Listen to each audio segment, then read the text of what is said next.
चिराग पासवान के चाचा पशुपतिनाथ पारस ने केंद्रीय मंत्रिमंडल से इस्तीफा दे दिया है। वो केंद्रीय मंत्री थे, बागी स्वर अपना लिया है। जाहिर सी बात है, उनको एनडीए के गठबंधन का जो सीटों को बंटवारा हुआ उसमें एक भी सीट नहीं मिली थी। नाराज हुए, आज प्रेस कॉन्फ्रेंस की, इस्तीफा दे दिया है। तो उनका आगे का प्लान क्या होने वाला है? क्या वो आरजेडी में जाएंगे? और आरजेडी में अगर जाते हैं, लालू प्रसाद यादव उनको लेते हैं, तो वो कौन सी सीटें होंगी जहां से पशुपतिनाथ पारस की पार्टी को चुनाव लड़वाया जाएगा? आज आपको इस पर विस्तार से बताएंगे। साथ ही उपेंद्र कुशवाहा की नाराजगी की बातें चल रही हैं। उनको गठबंधन में एक सीट मिली है, कहा जा रहा है वो नाराज हैं। तो इसके पीछे क्या हकीकत है? क्या वो भी पाला बदल सकते हैं? मुकेश साहनी कहां सीन से गायब हो गए हैं, वो क्या कुछ प्लान कर रहे हैं, इसके बारे में आपको बताएंगे। साथ ही एनडीए की सीटों को बंटवारा तो हो गया, मगर आरजेडी की सीटों को बंटवारा कहां अटका है, इसके बारे में आपको विस्तार से बताएंगे। और बात करने के लिए होंगे हमारे वरिष्ठ साथी पंकज जी हमारे साथ। पंकज जी, बहुत स्वागत है आपका। बिल्कुल, इस समय ब्रेकिंग बिहार की चल रही है। पशुपतिनाथ पारस नाराज हैं, इस्तीफा दे दिया है, और क्या करने वाले हैं वो जल्द वो बताएंगे, उन्होंने कहा है। आपको तो पता होगा सर, क्या करने वाले हैं, क्या प्लान है? देखिए, दुखी हैं, बहुत नाराज हैं अंदर से, इसमें कोई शक नहीं है। लेकिन अभी भी वो सार्वजनिक तौर पर कह नहीं रहे हैं कि वो आरजेडी से बात करने जा रहे हैं। और अगर आप पिछले प्रेस कॉन्फ्रेंस को याद करें तो उसमें उन्होंने साफ कहा था कि वो स्वतंत्र हैं, अगर उनकी बात नहीं मानी जाएगी तो वो स्वतंत्र हैं। अब इसके मायने बड़े साफ साफ निकाले जा सकते हैं सौरभ, क्योंकि हम लोग बतौर पत्रकार इन चीजों को समझते हैं कि अब पशुपतिनाथ पारस के पास विकल्प क्या शेष रह गया है। तो एकमात्र विकल्प है, और वो विकल्प है आरजेडी। अब आरजेडी इनके साथ किस टर्म्स और कंडीशन पे बात करती है? आरजेडी के पास जाते हैं ये, तो आरजेडी इनको क्या देने के लिए, क्या ऑफर करने को तैयार होती है? ये बड़ा महत्वपूर्ण बात है। और साथ ही साथ बीजेपी भी इनसे अंदर खाने क्या कह रही होगी कि अभी लोकसभा चुनाव में आप हमारे साथ रहिए, हमारी मदद करिए, आपको पुरस्कृत हम विधानसभा चुनाव में करेंगे, लोकसभा चुनाव में के बाद फिर से सरकार बनेगी तो आपको हम ऐसे अकोमोडेट करेंगे, तमाम तरह की बात कर रही होगी।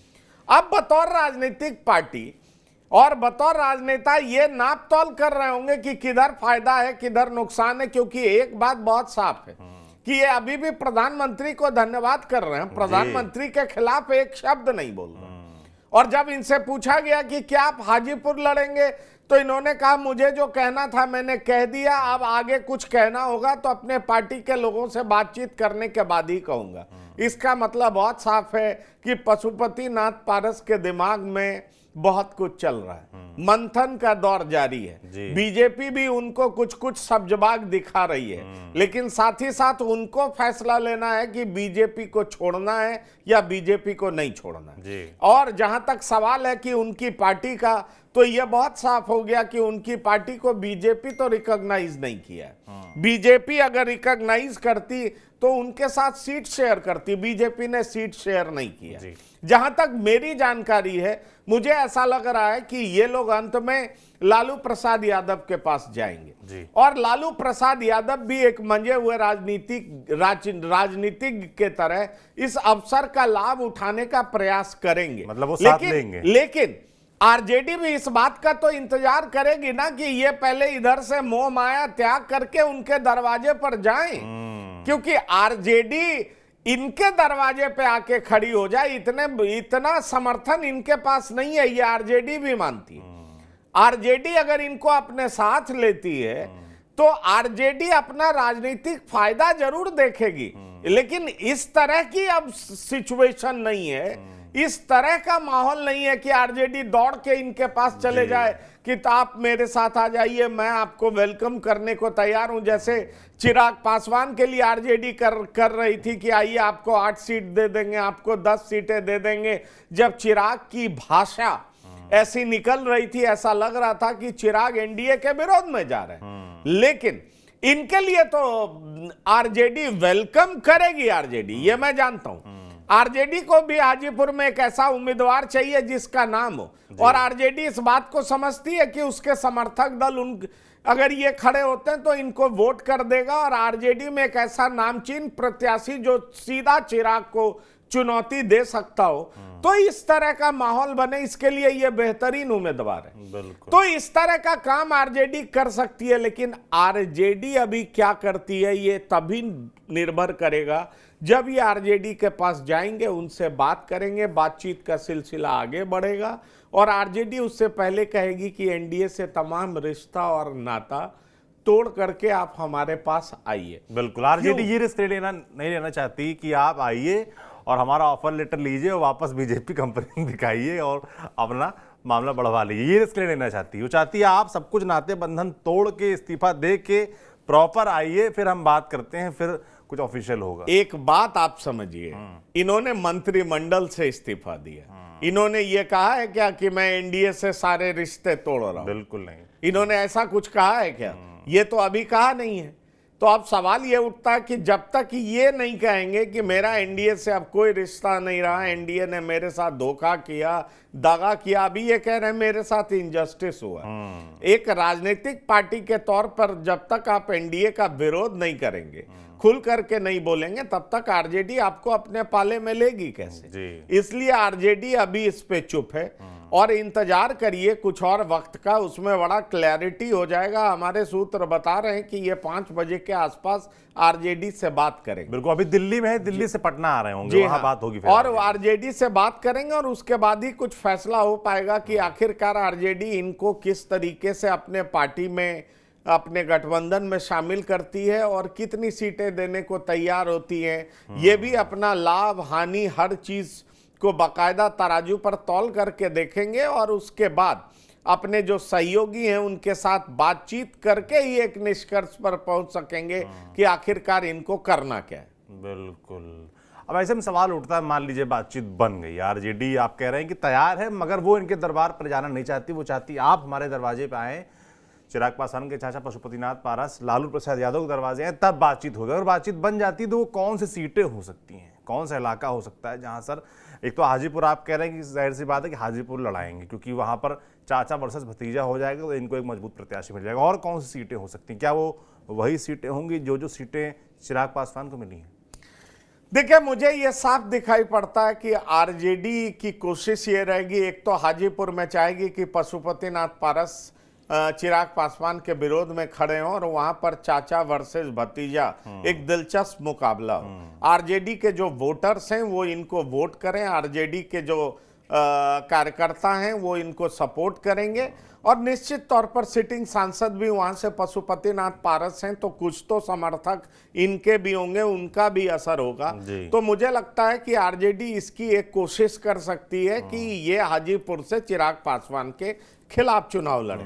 लेकिन दूसरा दाव आरजेडी जो खेलना चाहेगी वो बहुत महत्वपूर्ण है, क्योंकि आरजेडी की कोशिश होगी कि ज्यादा से ज्यादा जातियों को अपने साथ जोड़ने का। मैं कल भी आपको बता रहा था कि आरजेडी यादव के बाद कुशवाहा पर भी फोकस कर रही है, क्योंकि ओबीसी जाति में यादव के बाद अगर किसी समाज की संख्या सबसे ज्यादा है तो कुशवाहा का है। ऐसे में सवाल उठता है कि जिस तरीके से आरजेडी कई जगहों से कुशवाहा को लड़ाने का सोच रही है, उससे एक बात तो बहुत साफ हो जाता है कि आरजेडी के दिमाग में है कि कुशवाहा को अपने साथ जोड़ा जा सकता है, साधा जा सकता है, और अगर साधने में आरजेडी कामयाब होती है तो आरजेडी को इससे बहुत फायदा होगा। तीसरा बड़ा सवाल यह है कि एनडीए का एक्सपेंशन हुआ, एनडीए के एक्सपेंशन में कहीं भूमिहार मंत्री दिखाई नहीं पड़े, इसकी आवाज उठी है, इससे लोग नाराज हैं। ऐसे में सवाल उठता है कि अगर पशुपतिनाथ पारस के जो बैकबोन माने जाते हैं, रीढ़ माने जाते हैं सूरजभान सिंह, उनकी कुछ लोकसभा सीटों पर पकड़ तो है, उनकी एक पहुंच तो है, उनके चाहने वाले लोग तो हैं। ऐसे में सवाल उठता है कि अगर वो मैदान में उतरते, उनके परिवार के लोग उतरते, अगर उनकी पत्नी उतर जाती है नवादा से, तो नवादा पर असर पड़ेगा, एनडीए को इसका नुकसान हो सकता है। फर्ज करिए कि आरजेडी के समर्थक इनको समर्थन देते हैं और कुछ सीटें ये भूमिहारों में काट लेते हैं, क्योंकि नवादा भूमिहार बाहुल्य क्षेत्र पड़ता है, तो इस पर एक असर पड़ेगा।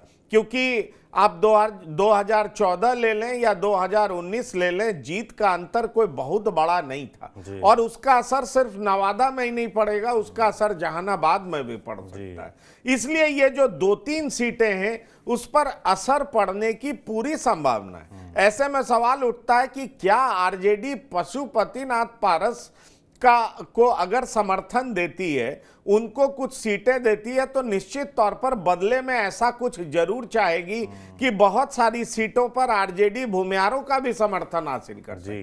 क्योंकि तेजस्वी यादव का अप्रोच रहा है कि वो अपनी पार्टी को A to Z की पार्टी बता सके। ऐसे में तेजस्वी यादव चाहेंगे कि सूरजभान जैसे बाहुबली के परिवार का कोई सदस्य चुनावी मैदान में उतरे। सूरजभान खुद तो चुनाव लड़ नहीं सकते हैं, क्योंकि जो उन्हें कानून के द्वारा सजा मिली हुई है, इस वजह से वो चुनाव में नहीं उतरेंगे। लेकिन बड़ा सवाल ये उठता है कि उनके परिवार से उनके भाई सांसद रहे हैं, उनकी पत्नी सांसद रही हुई है। ऐसे में सवाल उठता है कि नवादा से सिटिंग सांसद चंदन सिंह है, जो कि उनके भाई हैं, या तो चंदन सिंह उतरेंगे, लेकिन लोग ये कहते हैं कि चंदन सिंह से ज्यादा चांसेस उनकी पत्नी का है। उनकी पत्नी मैदान में उतर सकती है। ऐसे में सवाल उठता है कि क्या सूरजभान सिंह वर्तमान परिस्थिति में एनडीए के विरोध में जाकर के क्या आरजेडी का दामन थामेंगे? क्योंकि 2 दिन पहले उन्होंने इस तरह का स्टेटमेंट तो दिया है कि उनकी बात लालू प्रसाद से साल 2010 से लगातार हो रही है। ऐसे में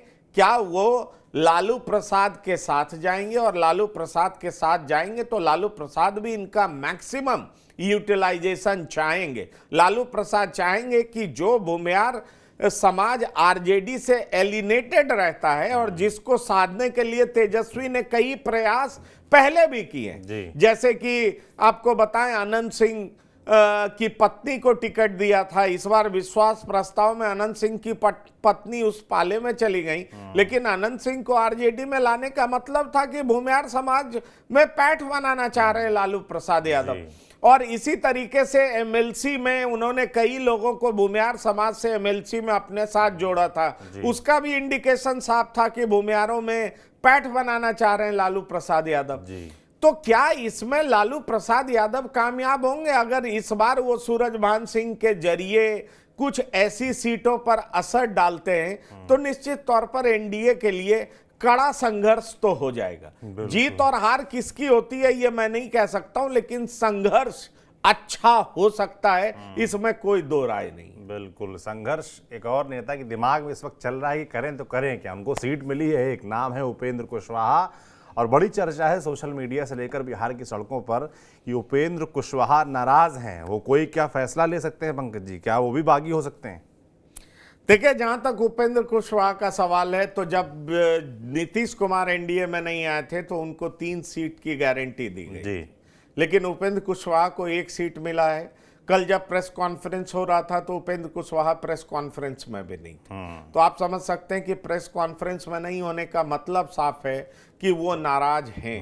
और उससे पहले वो कई दिनों तक दिल्ली में डेरा डाले हुए थे, लेकिन उनसे कोई बड़े नेता मिल नहीं रहे थे। तो उपेंद्र कुशवाहा को काराकाट दिया गया है, और मुझे पुख्ता तौर पर जानकारी है कि उनके कैंप में बहुत मायूसी है, बहुत नाराजगी है, और इस बाबत इसको लेकर के आज मीटिंग भी होनी है। लेकिन जहां तक मेरी अंडरस्टैंडिंग है, नाराजगी अपनी जगह है, दिक्कतें अपनी जगह है, लेकिन मुझे नहीं लगता कि उपेंद्र कुशवाहा वो एनडीए छोड़ करके एन वक्त पर फिर से आरजेडी की तरफ रुख करना चाहेंगे।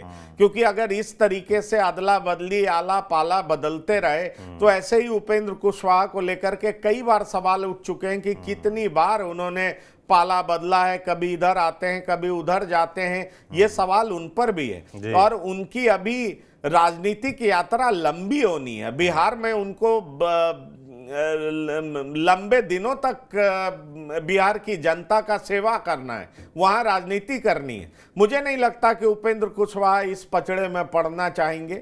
वैसे उपेंद्र कुशवाहा नाराज हैं, इसमें कोई शक नहीं है। 3 सीटों, कम से कम 2 सीटें मांग रहे थे। 3 सीट की डिमांड, 3 सीट को लेकर के उनसे पहले कहा गया था, लेकिन जब जेडीयू आ गई थी इस पाले में तो वो 2 सीट चाहते थे। वो चाहते थे आप एक काराकाट दीजिए तो सुपौल और सीतामढ़ी में कोई एक जरूर दीजिए। लेकिन उनको कोई भी नहीं मिला है, क्योंकि सीतामढ़ी से भी सिटिंग सांसद जेडीयू के हैं और सुपौल से भी सिटिंग सांसद जेडीयू के हैं। ऐसे में उनको सिर्फ काराकाट दिया गया है और इस नाराजगी को लेकर के आज उपेंद्र कुशवाहा अपने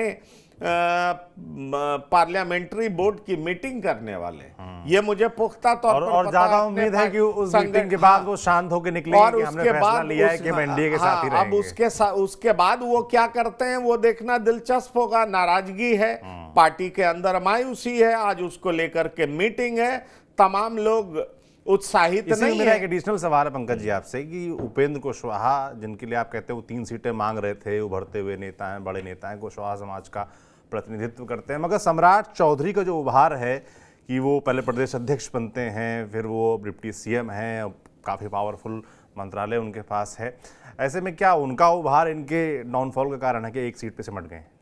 देखिए, सम्राट चौधरी को आगे करने का मतलब ही यही था कि बीजेपी दरअसल इस स्ट्रैटेजी से आगे बढ़ना चाहती थी कि यादव के बाद अगर दूसरे समाज का कोई नेता बड़ा किया जाए, ओबीसी में, पिछड़े में, जिसकी संख्या भी अच्छी हो, नेता भी दबंग हो, जो दबंगई से बिहार की जनता को एड्रेस कर सके और साथ ही साथ अपने विरोधियों को जवाब दे सके।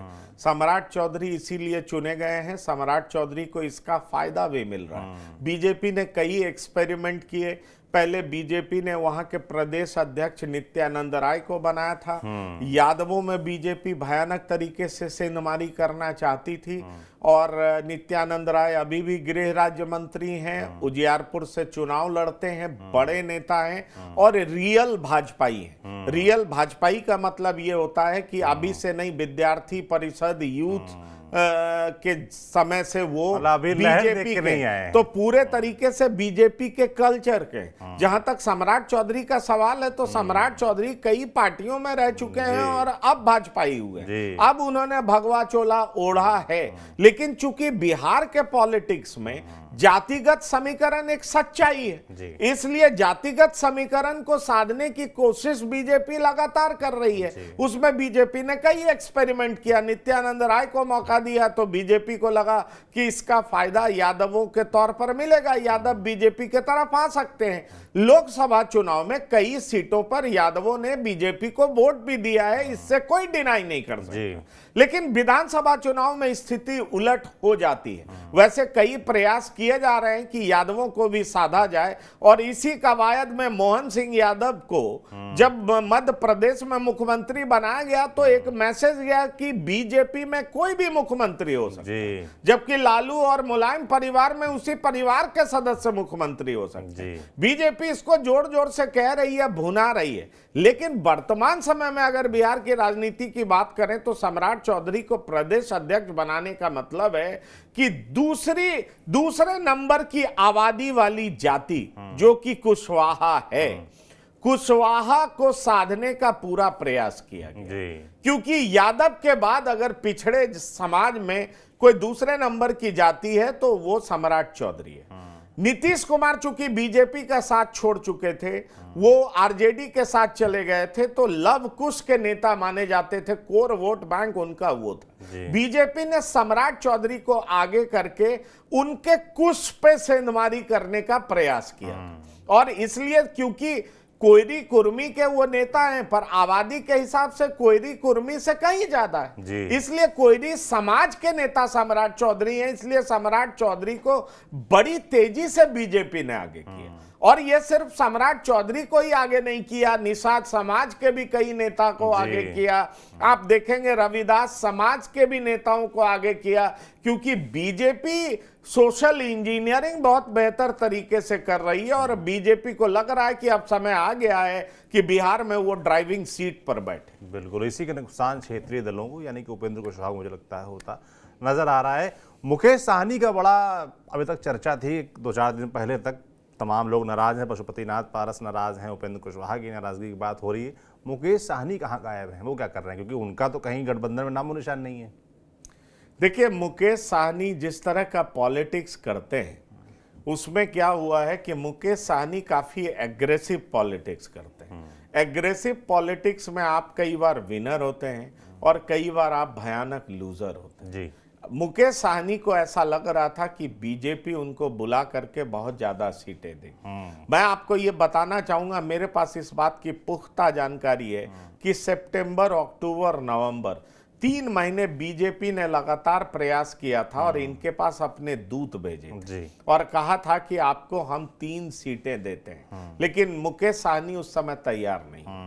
मुकेश साहनी की मांग थी कि विधानसभा में हमें 40 सीट की गारंटी करो, हमें और बहुत तरह की चीजों की गारंटी करो, तब हम आपके साथ आएंगे। मुकेश साहनी लोकसभा में भी 3 पर तैयार नहीं थे, 5 सीट कम से कम चाहते थे। अब आप समझिए कि इस तरह की मांग तब कर रहे थे, बीजेपी 3 देने को तैयार थी, लेकिन जैसे ही नीतीश कुमार एनडीए के पाले में आ गए, पूरा समीकरण, इक्वेशन, गेम बदल गया। अब मुकेश साहनी के बारे में बीजेपी तो बिल्कुल सीरियस नहीं दिखी। उसने मुकेश साहनी के काट के लिए हरी साहनी को मंत्री तक बना दिया। अब आप ये समझिए, और आरजेडी को भी आप देखें तो आरजेडी भी ये मानती है कि साहनी समाज, निषाद समाज का दरअसल नेचुरल इंक्लिनेशन बीजेपी के तरफ होता है। अगर हम मुकेश साहनी को ले भी लेंगे तो उनको 1-2 सीट हम देंगे तो वहां पर हमारे वोटर तो ट्रांसफर हो जाएंगे, लेकिन उनके वोटर को हम अन्य सीटों पर ट्रांसफर करना चाहेंगे तो वो हमारे साथ नहीं आएंगे, क्योंकि साहनी और यादवों का अच्छा इक्वेशन हो नहीं सकता। और बीजेपी ने मुकेश साहनी से बात नहीं की, एनडीए ने उनको कंसीडर तक नहीं किया। ऐसे में सवाल उठता कि अब मुकेश साहनी क्या करेंगे, तो मुकेश साहनी के पास एकमात्र विकल्प बचा है आरजेडी। अब ये देखना दिलचस्प होगा कि अब आरजेडी भी ये समझ रही है कि हम ही एकमात्र विकल्प हैं, तो आरजेडी अब अपने शर्तों पर राजनीति करेगी ना। कोई इनके पास बार्गेन करने की क्षमता तो रह नहीं गई है। ये तो कहेंगे नहीं कि मेरे पास एनडीए का भी ऑफर है और वहां जाने के लिए हम तैयार बैठे हुए, इस तरह की कुछ की तो बात है नहीं। इसलिए मैंने आपसे कहा कि अब इनको राजनीति आरजेडी के टर्म्स एंड कंडीशन पे ही करनी पड़ेगी, और ये बड़ी मजबूरी होगी मुकेश साहनी के लिए। इसलिए अब वो क्या करेंगे ये देखना दिलचस्प होगा, क्योंकि औपचारिक ऐलान होना तो बाकी है, पर मुकेश साहनी के पास भी अब लिमिटेड ऑप्शन है। वो महागठबंधन में जा सकते हैं और महागठबंधन शायद उनको 1 सीट दे सकती है। बिल्कुल। अंत में मैं जानना चाहूंगा आपसे कि भाई एनडीए का सीटों को बंटवारा हो गया, कल प्रेस कॉन्फ्रेंस हुई, उसके बाद जो नाराजगी चल रही है उसके बारे में आपने बताई, मगर आरजेडी में क्या चल रहा है? उनके सीट बंटवारे पर कब तक मुहर लग सकती है, बिहार की जनता जानना चाहेगी। देखिए, जहां तक आरजेडी का सवाल है तो इंतजार करिए 24 से 48 घंटे। अच्छा, आपको सब कुछ पिक्चर बहुत क्लियर हो जाएगा। आरजेडी की मीटिंग घनघोर तरीके से, ये जो नेता घूम रहे हैं पशुपतिनाथ पारस, मुकेश साहनी, इनसे सब बातचीत फाइनल हो जाएगी। इन लोग से बातचीत फाइनल करके आरजेडी एक निष्कर्ष पर पहुंच जाएगी। आरजेडी ने कई सीटों पर अपने उम्मीदवारों को कह भी दिया है कि जाइए वहां तैयारी करिए। अब बक्सर में सुधाकर सिंह को कह दिया गया है कि जाइए आप वहां तैयारी करिए। सारण में आरजेडी ने लालू प्रसाद की बेटी रोहिणी आचार्य लड़ेंगी, ये सबको पता चल चुका है। जान लीजिए जमुई, जो कि एलजेपी रामविलास के कोटे में गई है, चिराग पासवान के कोटे में जमुई सीट गया है, वहां से भी एक महिला है, रविदास समाज से आती हैं, उनको कह दिया गया है कि जाइए आप तैयारी करिए। तो इस तरीके से आरजेडी ने बहुत सीटों पे बहुत क्लैरिटी दे दी है कि जाइए। उजियारपुर है जहां से एनडीए से नित्यानंद राय होंगे, लेकिन आलोक मेहता को कह दिया गया है कि जाइए आप वहां से तैयारी करिए, आपको कोई नहीं रोकने जा रहा है। उसी तरीके से मंगनी लाल मंडल हैं, उनको कह दिया गया है कि जाइए आप तैयारी करिए, आप सुपौल से तैयारी करिए। तो इस तरीके से कई ऐसी सीटें हैं। आप आ जाइए, दरभंगा है, दरभंगा से फातमी को कह चुका दिया गया है कि आप जाइए आप तैयारी करिए। तो गया है, गया से कुमार सर्वजीत को कह दिया गया है कि आप तैयारी करिए। तो इस तरीके से कई ऐसी सीटें हैं जिसमें आरजेडी ने औपचारिक तौर पर कह दिया अपने उम्मीदवारों को जाइए वहां तैयारी करिए। कुछ सीटों पर उनकी बात होनी है कांग्रेस से, वो एक औपचारिक शक्ल लेगा। सीपीआई एमएल से कुछ खटपट चल रहा है। सवाल ये उठता है कि लेफ्ट को कितनी सीटें देंगे, कितनी सीटें नहीं देंगे। लेफ्ट अगर नहीं भी मानेगी तो लेफ्ट के पास ये विकल्प तो है नहीं। लेफ्ट तो बीजेपी के साथ दोस्ती करने जा नहीं रही है। लेफ्ट बहुत होगा तो कुछ सीटों पर इनसे अलायंस करेगी और कुछ सीट पर अकेले चुनाव लड़ेगी। ऐसे में अगर लेफ्ट ये करती है तो इसका नुकसान महागठबंधन को ही होगा। लेकिन मुझे लगता है कि बहुत सारा पिक्चर अगले 24 से 48 घंटे में आपको क्लियर मिलेगा। बिल्कुल, तो कुल मिलाकर एनडीए गठबंधन पर फैसला हो चुका है सीटों बंटवारों का। आरजेडी का सबको इंतजार है, इंडिया गठबंधन का इंतजार है, उस पर भी पंकज जी करेंगे। अगले 24 से 48 घंटे में पूरा फाइनल हो जाएगा जो भी फॉर्मूला होगा। पर देखने वाला होगा कि उसमें पशुपतिनाथ पारस होंगे क्या उपेंद्र कुशवाहा की नाराजगी इतनी बढ़ सकती है कि वो उसमें शामिल हो जाएंगे, मुकेश साहनी कहाँ होंगे। ऐसे कई सवाल हैं जिनके जवाब मुझे लगता है अगले 24 से 48 घंटे में मिल सकते हैं बिहार से जुड़े। बाकी बिहार से जुड़ी जो भी अपडेट होगी आप तक हम ऐसे ही पहुंचाते रहेंगे। आप देखते रहिए TV9 डिजिटल। शुक्रिया।